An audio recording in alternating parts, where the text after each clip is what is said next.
2024 के पहले 4 महीनों में हमारे देश में 7,40,000 साइबर क्राइम कंप्लेंट्स दर्ज हो चुकी हैं। Investment scam, sextortion, digital arrest और दूसरे फ्रॉड से करीबन 1,800 करोड़ रुपए लूटे जा चुके हैं सिर्फ जनवरी और अप्रैल के महीनों के बीच में। ये सिर्फ ऑफिशियल आंकड़ों की बात कर रहा हूं बाय द वे, जो national cyber crime reporting portal में दर्ज हुई है, जिसे मिनिस्ट्री ऑफ होम अफेयर्स चलाती है। असल में ये ऑनलाइन फ्रॉड की जो समस्या है, इसने एक भीषण रूप धारण कर लिया है और कल आपको या मुझे भी अपने चपेट में ले सकती है।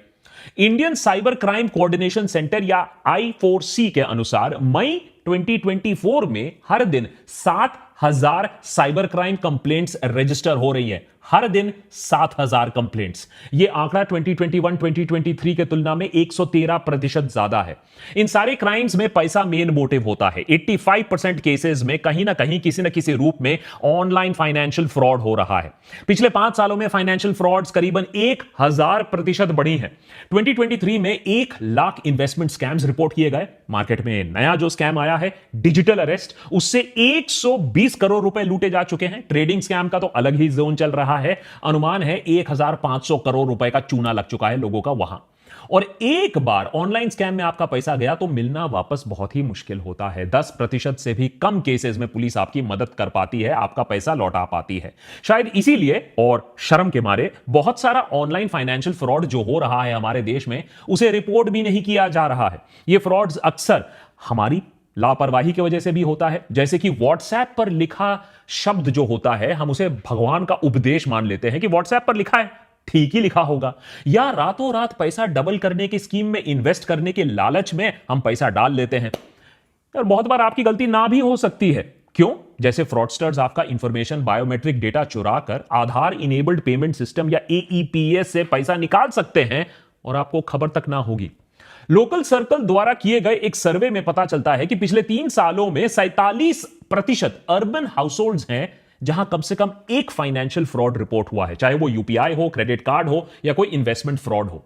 23,000 लोगों का ये जो सर्वे है, इसमें यह पाया गया कि क्रेडिट कार्ड पर अक्सर अनऑथराइज्ड चार्ज किया जाता है या फिर UPI में QR कोड से पेमेंट मिलने के बजाय से पेमेंट हाथ से निकल जाता है। हर दिन क्रिमिनल्स नया नया टेक्निक निकालते हैं हमें लूटने के लिए। बात सिर्फ पैसे की नहीं है। आए दिन सुर्खियों में हमें यह खबर भी दिखने को मिलती है कि कैसे फाइनेंशियल फ्रॉड, एक्सटॉर्शन या इलीगल लोन एप्स के वजह से लोग अपनी जान तक ले रहे हैं। इसीलिए देशभक्त के आज के एपिसोड में हमने यह एपिसोड आपको आगाह करने के लिए बनाया है कि कैसे आपके फैमिली, आपके फ्रेंड्स को आप सुरक्षित रख सकते हो और अपने आप को भी सेफ रख सकते हो इस सबसे बड़े फ्रॉड से। किस किस रूप में आते हैं ये ऑनलाइन फ्रॉड? सरकार क्या कर रही है इस आपदा से निपटने के लिए? और उससे भी ज्यादा आप क्या कर सकते हो अपने आप को सुरक्षित रखने के लिए?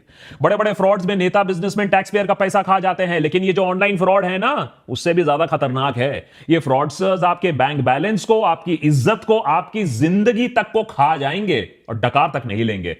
और इसीलिए इसे आप रोक सको, आप लोगों को आगाह कर सको, हमने इस वीडियो को एकदम कॉपीराइट फ्री बनाया है। आप इस वीडियो को शेयर करो, डाउनलोड करो, रीअपलोड करो, कोई प्रॉब्लम नहीं है। बस अपने फैमिली, अपने फ्रेंड्स को आगाह करो कि यह देश का सबसे बड़ा स्कैम बन चुका है। देशभक्त की पूरी टीम ने बहुत टाइम लगाकर इस एपिसोड में रिसर्च किया। 6 ऐसे लेटेस्ट या एवरग्रीन ऑनलाइन फ्रॉड्स का पता लगाया जिसके शिकार आप और मैं दोनों हो सकते हैं। और 6 ऐसे सिक्योरिटी मेजर्स के बारे में भी हम बात करेंगे इन अटैक से बचने के लिए। लेकिन उससे पहले आपको यह समझना होगा कि फ्रॉडस्टर्स आज सिर्फ जामतारा में कहीं कोने में बैठकर आपको फ्रॉड करने की कोशिश नहीं कर रहे हैं। आज डिजिटल फ्रॉडस्टर्स बहुत ही केपेबल, टेक्नोलॉजिकली बहुत ही नॉलेजेबल और शातिर क्रिमिनल्स बन चुके हैं। अगर आपके साथ कभी भी फाइनेंशियल फ्रॉड हुआ है तो आप चुप मत बैठो, क्योंकि यही चुप्पी क्रिमिनल्स को और हौसला देती है। अच्छे से अच्छों को इन क्रिमिनल्स ने फांसा हुआ है अपने लेटेस्ट डिजिटल अरेस्ट स्कैम में। मिलिए SP ओसवाल से, chairman and managing director of Vardhman group. आपको लगेगा कि अरे इतना पैसा इनके पास, इतना तजुर्बा है। 82 साल की उम्र में ओसवाल साहब को कोई बुद्धू तो बना नहीं सकता है, लेकिन इनके साथ हुआ 7 करोड़ रुपए का फ्रॉड। जब एक गैंग ने इनके ऊपर एक फेक केस किया, एक फेक वर्चुअल कोर्ट रूम में fake chief justice of India DY Chandrachud के साथ केस की सुनवाई कराई, फेक डॉक्यूमेंट्स क्रिएट करवाए और ओसवाल को 2 दिन तक डिजिटल अरेस्ट में रखा। सुप्रीम कोर्ट से जो फेक डॉक्यूमेंट्स आए, जो ओसवाल को भेजे गए थे उनमें सुप्रीम कोर्ट का एम्बलम, उसका बार कोड, उसका डिजिटल सिग्नेचर सब एकदम असली कोर्ट डॉक्यूमेंट से मेल जोल खाते थे। ओसवाल ने नोटिस का पालन करते हुए अलग अलग अकाउंट्स में 7 करोड़ रुपए जमा कर दिए। चलो, बिजनेसमैन को उल्लू बनाया, लेकिन साइंटिस्ट को भी। मध्य प्रदेश के इंदौर में डिपार्टमेंट ऑफ एटॉमिक एनर्जी में काम कर रहे साइंटिस्ट को फ्रॉडस्टर्स ने डिजिटल अरेस्ट किया, 71 लाख रुपीस उनसे लूट लिया। नोएडा में 79 साल के रिटायर्ड मेजर जनरल के साथ भी यही हुआ। 5 दिनों तक डिजिटल अरेस्ट, 2 करोड़ रुपए उनसे ऐंठ लिए गए। नोएडा में ही एक डॉक्टर पूजा गोयल को फ्रॉडस्टर्स ने डिजिटल अरेस्ट किया, इस आरोप में कि उनके नंबर से अश्लील वीडियो सर्कुलेट हो रहे हैं। 60 लाख रुपए उनसे भी ऐंठ लिए। तो एक बात तो क्लियर है कि फ्रॉडस्टर्स कोई स्पेसिफिक किसी को टारगेट नहीं कर रहा है, कोई टीजी नहीं है। सीनियर गवर्नमेंट ऑफिसर हो सकता है, रिटायर्ड गवर्नमेंट ऑफिशियल हो सकते हैं, बिजनेसमैन, डॉक्टर, यहां तक कि पीजी स्टूडेंट्स तक को बख्शा नहीं गया है इन ऑनलाइन स्कैम से। फॉर एग्जाम्पल, अहमदाबाद में 27 साल की महिला को सेंट्रल एजेंसीज के अफसरों ने फोन कर कर बताया कि उनके नाम का एक पार्सल है जिसमें ड्रग्स पाए गए हैं और उनके खिलाफ एक्शन होने वाला है। डिजिटल अरेस्ट के दौरान एक सीबीआई ऑफिसर ने उन्हें अनड्रेस करने को कहा जिससे उनके बर्थ मार्क्स को आइडेंटिफाई किया जा सके। साथ ही साथ उनके सारे पैसे फ्रॉडस्टर्स ने ट्रांसफर करवा लिए। तो इतना कॉन्फिडेंस आ चुका है आजकल ये ऑनलाइन फ्रॉडस्टर्स में। डिजिटल अरेस्ट उस साइबर क्राइम टेक्निक का नाम है जहां फ्रॉडस्टर्स वीडियो कॉल के जरिए लॉ इन्फोर्समेंट एजेंसी के अफसर बन के आपके सामने आते हैं। आपका क्राइम कुछ भी हो सकता है, लेकिन 2 बहुत कॉमन क्राइम्स आजकल हमें दिखने को मिलते हैं। आपके नाम का पार्सल, उसमें ड्रग्स मिला है, या फिर आपके नाम से रजिस्टर्ड मोबाइल फोन जिससे इलीगल काम हुआ है, फिरौती हुआ है, टेररिज्म हुआ है, या ऑब्सीन मटेरियल सर्कुलेट हुआ है आपके नंबर से जो आधार से लिंक्ड है। अगर विक्टिम इस बात को मान लेता है तो फेज 2 डिजिटल अरेस्ट, जहां आपको अपने घर में कैद कर दिया जाता है और आपको अपने डिवाइस के सामने होना होता है। आपके डिवाइस का कैमरा बंद नहीं किया जा सकता है। बेसिकली आइडिया फ्रॉडस्टर्स का यह है कि आपको इंटेरोगेट करेंगे और आप किसी से हेल्प नहीं ले सकते हो क्योंकि आपको कैमरा के सामने बैठना है। फाइनली वही होता है जो इन सारे केसेस में जनरली हमें देखने को मिलता है। सेटलमेंट की बात आती है और फिर आप एक मोटी रकम चुकाते हो अपनी जान बचाने के लिए, अपनी इज्जत बचाने के लिए। आजकल तो स्कैमस्टर्स पेमेंट क्रिप्टो करेंसी या गिफ्ट कार्ड में भी डिमांड करने लगे हैं जिससे उन्हें ट्रैक करना और भी ज्यादा मुश्किल हो जाए। लेकिन ये सारे फ्रॉड्स नहीं होते अगर विक्टिम्स को एक छोटी सी चीज मालूम होती कि डिजिटल अरेस्ट नाम की कोई चीज है ही नहीं हमारे लीगल सिस्टम में। लेकिन शायद हमें पुलिस और लॉ इन्फोर्समेंट का इतना डर, इतना खौफ बैठा हुआ है कि हम डिजिटल अरेस्ट का नाम सुनकर ही सरेंडर कर देते हैं।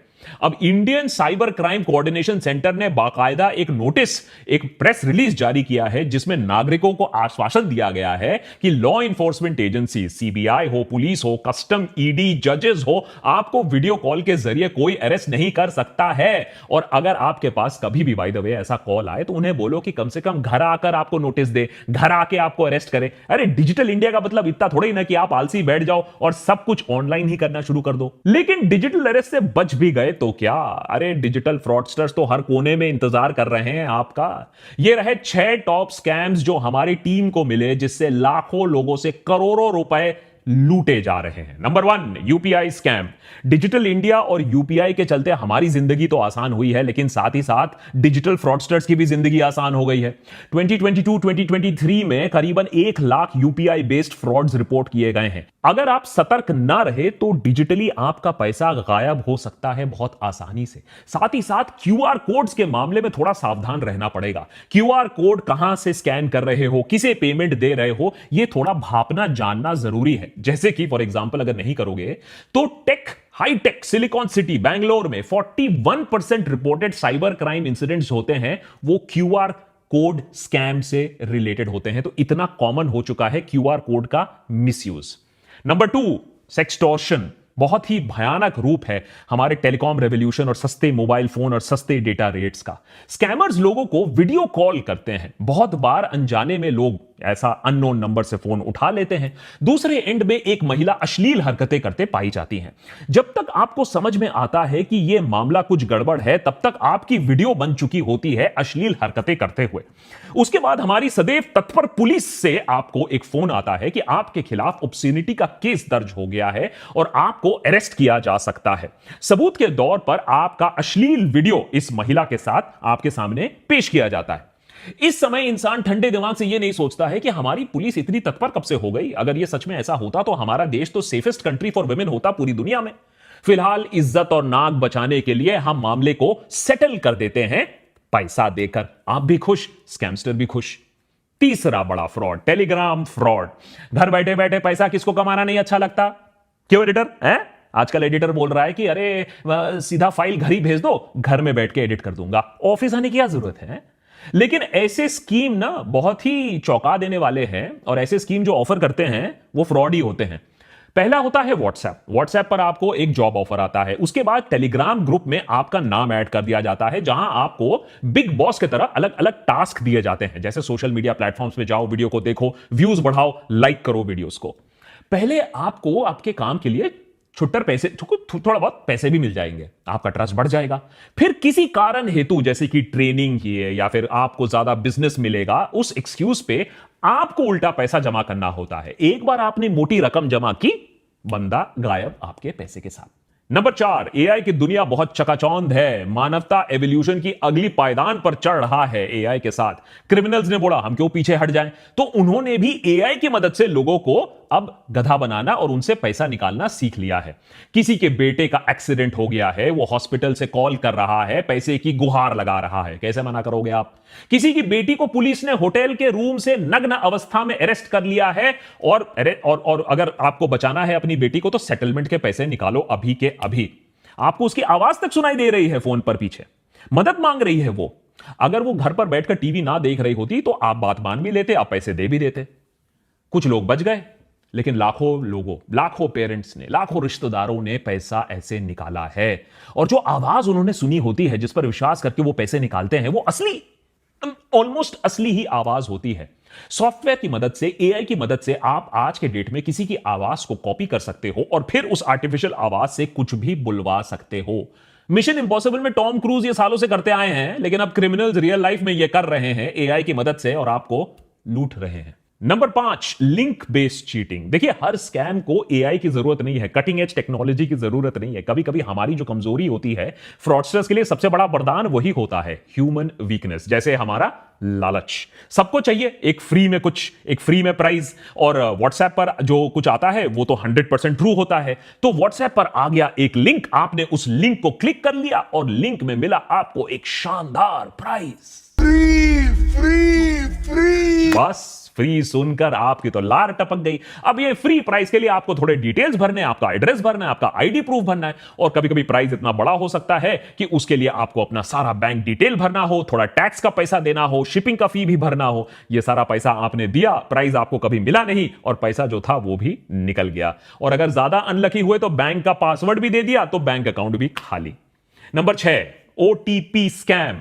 सरकार ने स्कैम्स को रोकने के लिए और आपको बचाने के लिए 2FA बहुत जगह कंपलसरी कर दिया है। 2FA यानी 2 फैक्टर ऑथेंटिकेशन, यानी आपके फोन पर ओटीपी के बिना कुछ भी प्रोसेस नहीं होगा। अब फ्रॉडस्टर्स फिर से एक कदम आगे, ओटीपी के पीछे पड़ जाते हैं, उसे निकालकर आपके बैंक अकाउंट, डिजिटल वॉलेट्स और दूसरे सेंसिटिव इंफॉर्मेशन को एक्सेस करने की कोशिश करते हैं। इसीलिए वो आपको आपके फोन में बैंक अकाउंट रिप्रेजेंटेटिव बनकर आ जाते हैं, ई कॉमर्स साइट ऑपरेटर बनकर आ जाते हैं, अक्सर सरकारी अफसर बनकर आपको फोन कर देते हैं। अब आप ये नहीं सोचते हो कि सरकारी दफ्तर में अफसर ना मिला, लेकिन सरकारी अफसर आपको फोन पर आकर आपसे सारी इंफॉर्मेशन ले रहा है? आप भी दे देते हो, हाँ ठीक है सरकारी अफसर है, बिना सोचे समझे आपने ओटीपी दिया और आपके पैसों का हो गया स्वाहा। इन स्कैम से आपका कितना नुकसान हो सकता है, देश के नागरिकों का कितना नुकसान हो सकता है, आप सोच भी नहीं पाओगे। फॉर एग्जाम्पल मैं आपको बताता हूं, 2014 से लेकर 2023 के बीच में इंडियन बैंक्स में 65,000 फ्रॉड केसेस डिटेक्ट किए गए। 4.65 लाख करोड़, जी हां 4.65 लाख करोड़ का घपला हुआ करीबन 10 सालों में। आज बैंकिंग रेगुलेशंस और सॉलिड हो रही हैं तो ये स्कैम्स थोड़े कम हो रहे हैं, लेकिन उधर डिजिटल फ्रॉड्स और भी ज्यादा बड़े हो रहे हैं। तो सोचिए 5 लाख करोड़ तक हम बात कर रहे हैं, पोटेंशियल है ऐसे स्कैम्स का। तो सरकार इस सब मामले में क्या कर रही है? देखिए, गंभीरता तो है सरकार की तरफ से, ऐसी बात नहीं है, सरकार रिकॉग्नाइज कर रही है ये एक प्रॉब्लम है, लेकिन ग्राउंड पर एक्शन इतना नहीं है कि फ्रॉड्स कम हो जाए या फ्रॉडस्टर्स के दिलों में कोई खौफ हो। सरकार ने एक ऑनलाइन सस्पेक्ट रजिस्ट्री लॉन्च की है जिसमें 12 लाख साइबर क्रिमिनल्स का डेटा स्टोर्ड है। इस रजिस्ट्री को states, union territory, central investigating agencies, intelligence agencies इस्तेमाल कर सकती हैं साइबर क्राइम को कंट्रोल करने के लिए। उधर national cyber crime reporting portal NCRP के जरिए साइबर क्राइम रिपोर्टिंग और रेजोल्यूशन को बेहतर बनाने की कोशिश की गई है। एनसीआरपी को अभी हर दिन 67,000 कॉल्स आती हैं साइबर क्राइम रिलेटेड क्वेश्चन से। तो सोचिए, लोगों में भी इतना डर है अभी कि इस हेल्पलाइन में लोग फोन करके पता लगा रहे हैं कि उनके साथ भी फ्रॉड हुआ है या नहीं। और Indian cyber crime coordination centre I4C ने अभी तक 2,800 करोड़ डिफ्रॉडेड मनी है, ये जो स्कैम्स का पैसा है, ये वापस दिया है करीबन 8.5 लाख विक्टिम्स को। तो कहीं ना कहीं एक शुरुआत की गई है, लेकिन इस शुरुआत से ज्यादा कुछ नहीं हो पाएगा जब तक ना आप इसमें साथ दोगे। कैसे? सबसे पहले तो आप एक काम करो, अगर आपके साथ कभी भी साइबर क्राइम हुआ है तो आप इमीडिएटली से रिपोर्ट करो। www.cybercrime.gov.in ये एक ऑफिशियल पोर्टल है जहां आप इसको रिपोर्ट कर सकते हो। सरकार आपकी मदद कर सकती है। आप 1930 पर फोन कर सकते हो, नेशनल साइबर क्राइम हेल्पलाइन है। लेकिन किंतु परंतु अगर आप चाहते हो कि बात रिपोर्टिंग तक ना आए, बात सरकार तक ना पहुंचे, फिर बात गुहार तक ना आए कि भैया आप बोलो कि मेरा पैसा किसी तरीके से लौटा दो, तो आपको ही चौकस रहना होगा। हाल ही में एक खबर वायरल होती है। मुंबई में एक ऑटो में एक पुलिस ऑफिसर घुस आता है सडनली और एक महिला से 50,000 रुपए की मांग करता है। महिला का गुनाह क्या है कि वो ऑटो में बैठकर वेप कर रही थी। देखिए, स्मोकिंग वेपिंग तो वैसे में अच्छी बात नहीं है, लेकिन सवाल यह है कि यह बिना यूनिफॉर्म का ऑफिसर कौन है, 50,000 का डिमांड क्यों कर रहा है। महिला ने सोचा कुछ तो गड़बड़ है, ये ऑफिसर नहीं है। उसने वीडियो बनाना शुरू कर दिया और वीडियो बनते देख पुलिस वाला वो भाग निकला। अब खबर यह आ रही है कि उस पुलिस वाले को अरेस्ट कर लिया गया है जो फेक ऑफिसर था। कहने का मतलब यह है कि आपको प्रोएक्टिव रहना होगा। ये डर के नहीं बैठो कि पुलिस का नाम जैसे ही सुना है एडिटर जैसे, हां, डर के नहीं बैठना, आपको डरना नहीं है। 90% केसेस में साइबर फ्रॉड में पैसा वापस नहीं मिलता, याद रखिए। तो डर गए, जो डर गया वो मर गया। हां, अगर बैंकिंग चैनल से पैसा आपका निकलता है तो तुरंत बैंक को जाकर रिपोर्ट करो। अगर बैंक की नेग्लिजेंस की वजह से आपका अकाउंट कॉम्प्रोमाइज हुआ है तो बैंक आपको पूरा पैसा वापस देगी। लेकिन याद रखिए, अगर अनऑथराइज्ड ट्रांजैक्शन 7 दिन बीत चुके हैं और उसके बाद जाकर आपने रिपोर्ट किया तो बैंक की लायबिलिटी काफी कम हो जाती है। फिर बैंक की पॉलिसीज ही काम आएंगी, सरकार आपको वहां मदद नहीं करेगी। तो सबसे पहले तो चौकस रहना होगा ट्रांजैक्शन को लेकर, अगर आपके ऊपर कोई धमक रहा है उसको लेकर। Point number 2, prevention is the best cure. अरे सीधा सीधा प्रिवेंशन करो। Have an apple a day.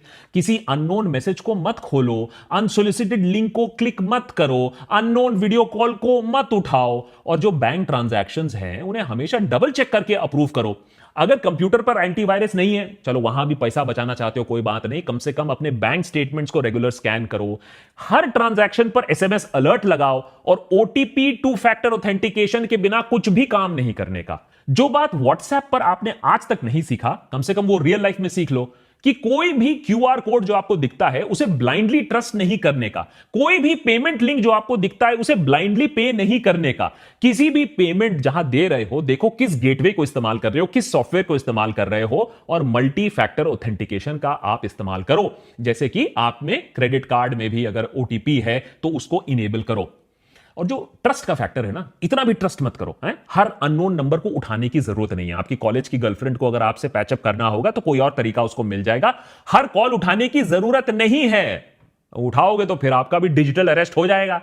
और अगर पार्सल में ड्रग्स निकले तो इमीडिएटली फोन काटो और जिस कंपनी से वो फोन आया था ड्रग वाला, उस पार्सल कंपनी को खुद फोन करो और पता लगाओ कि कहां भैया तुम्हारा थाईलैंड में ड्रग पकड़ा गया है। सरकार इतने सालों से हर चीज के लिए आधार मांगती आई है। बर्थ से लेकर डेथ सर्टिफिकेट के लिए, बैंक अकाउंट खोलने से टॉयलेट जाने के लिए आधार की जरूरत होती थी। लेकिन अब नया फॉर्मूला यह है कि आपको अपना आधार नहीं दिखाना है। जी हां, पहले दिखाना था, अब आपको नहीं दिखाना है, क्योंकि आपका आधार नंबर से ही आपके ऊपर फ्रॉड हो सकता है। तो जितना अपना डेटा प्रोटेक्ट कर सको उतना डेटा प्रोटेक्ट करके रखो।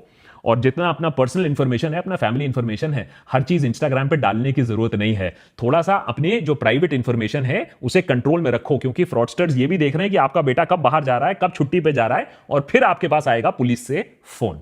नंबर 4, थोड़ा सा अवेयर होने की जरूरत है। मुश्किल है, लेकिन अगर बिग बॉस के घर में क्या हो रहा है ये आपको खबर है, तो टेक्नोलॉजी की दुनिया में भी क्या हो रहा है उसी खबर आपको रखनी पड़ेगी। प्रॉब्लम यह है कि हर दिन फ्रॉडस्टर्स नए नए तरीके खोज रहे हैं। अब हमें तो अपडेटेड रहना होगा। For example, SIM swap scam, ये क्या होता है? इससे हैकर्स आपके सिम को रिमोटली डुप्लीकेट कर सकते हैं और आपका सारा इंफॉर्मेशन चुरा सकते हैं। इसीलिए रेगुलर पासवर्ड चेंज करना भी एक वाइटल सिक्योरिटी टूल है।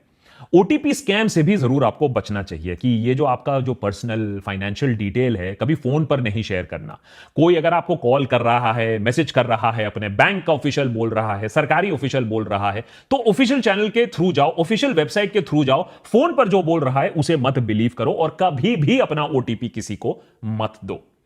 लास्टली, जो शेडी एप्स हैं ये एक नया चीज बन रहा है, क्योंकि हम सोचते हैं कि ऐप इंस्टॉल कर लेंगे, किसी ने मेहनत से ऐप बनाया होगा तो ठीक ही होगा, लेकिन ऐसे ऐप्स इंस्टॉल मत करिए। ओनली ऑफिशियल ऐप्स इंस्टॉल करिए। ऐप स्टोर, प्ले स्टोर में जिसकी अच्छी रेटिंग हो, कोई अननोन ऐप को मत इंस्टॉल करिए, क्योंकि एक बार आपने ऐप इंस्टॉल कर लिया अपने फोन पर तो वो बहुत सारी परमिशंस ले लेता है, कैमरा से लेकर, माइक से लेकर, आपके दूसरे पासवर्ड से लेकर। लेटेस्ट स्कैम अभी जो बैंगलोर से आ रहा है, एक महिला ये क्लेम कर रही है कि बैंगलोर में एयरपोर्ट में लाउंज एक्सेस के लिए ऐप डाउनलोड करने को बोला गया और उस ऐप से फोन पर पूरा कंट्रोल जमा लिया उस ऐप ने। तो ये आपको ही सुरक्षित अपने आप को रखना पड़ेगा। जैसे कि मैंने एपिसोड की शुरुआत में बताया, ये एपिसोड बिल्कुल कॉपीराइट फ्री है। आप इसे डाउनलोड करिए, आप इसे शेयर करिए, आप इसे रीअपलोड करिए, मुझे फर्क नहीं पड़ता है, लेकिन अपने फ्रेंड्स, अपने रिलेटिव्स को यह बात समझाइए कि यह देश का बिगेस्ट फ्रॉड है।